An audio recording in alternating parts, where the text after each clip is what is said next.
Hi friends, आज मैं अपने एक्सपीरियंस मेडिकल नॉलेज में आज का एक्सपीरियंस आपको बताऊंगा।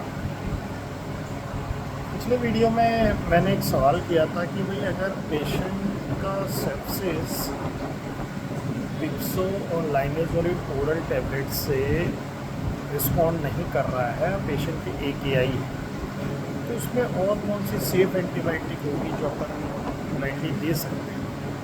तो आज मैंने सीखा कि पहली बात तो AKI है 1.9 क्रेटिनिन है, आपको क्रेटिनिन क्लियरेंस निकालना आना चाहिए। तो क्रेटिनिन क्लियरेंस में अपन इस तरह से निकालते हैं कि 140 minus age multiply weight divided by 72 multiply creatinine.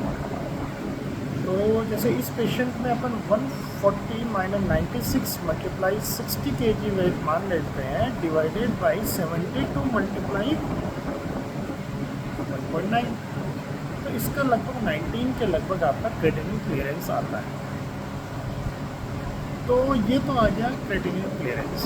अब क्रेटिनिन क्लियरेंस के अनुसार अपन एंटीबायोटिक देखेंगे कि कौन सी और कितनी डोज में लगाई जाए।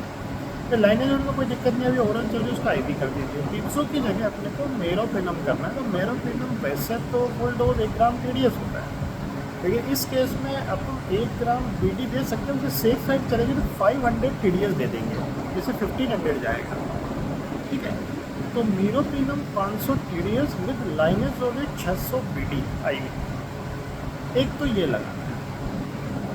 दूसरा क्या है कि एक चीज़ और मुझे पता चली, आपके पास कभी भी कोई पेशेंट आता है, आप अपना ChatGPT ऐप डाउनलोड करके रखिए।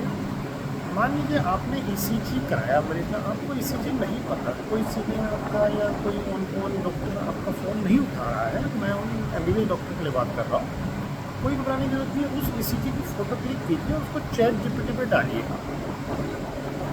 ठीक है, ChatGPT पे आपको क्या होगा कि वो ECG पे आप बोलिए कि please reply finding the ECG की फाइंडिंग आप बताइए। तो इसमें लिखने तो आपको वो ECG की फाइंडिंग बता देगा। ये बहुत अच्छा सोर्स है आपके लिए, मतलब बिना किसी कार्डियोलॉजिस्ट या बिना किसी सीनियर या ऑन कॉल से आपको पूछे बिना। एक चीज़ मैंने और देखी, LBV आता है ECG में, जिसमें मैंने उसी में देखा LBV बताया। तो LBV में देखिए सबसे पहले तो क्या होता है कि QRS जो कॉम्प्लेक्स होता है वो मोर देन 120 मिली सेकेंड। एक तो ये होना चाहिए, वाइड QRS होना चाहिए सबसे पहला। दूसरा उसकी जो होती है, जैसे अपना दो है, एक तो V1 to V3 वाला फेज है, एक अपना लेटरल लीड है first AVL and V5 V6। तो V5 V6 फर्स्ट AVL, इसमें तो M पैटर्न आएगा और इसमें W या RS QS पैटर्न है। मैं डीप एस वेव आएगी, डीप एस वेव आ रही है V1 V2 में, तो आप LBV सस्पेक्ट कीजिए। और अगर वाइड QRS है उसके साथ में आपको M पैटर्न देखना है और एक डिस्कॉर्डेंट STT चेंजेस आएंगे। मतलब अगर वो QRS अगर ऊपर की तरफ जा रहा है तो ST में डिप्रेशन आएगा, QRS का जो एक्सिस नीचे की तरफ जा रहा है तो ST एलिवेशन आएगा।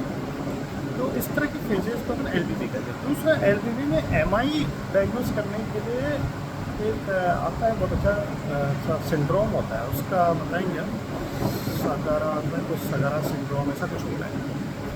तो ये दो चीज़ अपन ने देखी, जो creatinine clearance 140 minus 8 multiply weight divided by 72 multiply creatinine, female के केस में 0.85 से मल्टीप्लाई कर देना है। इसलिए वाला क्राइटेरिया है जिससे अपन LBV में MI तो नहीं है, उसका एक क्राइटेरिया है, वो अपन अगले वीडियो में डिस्कस करते हैं। Thank you.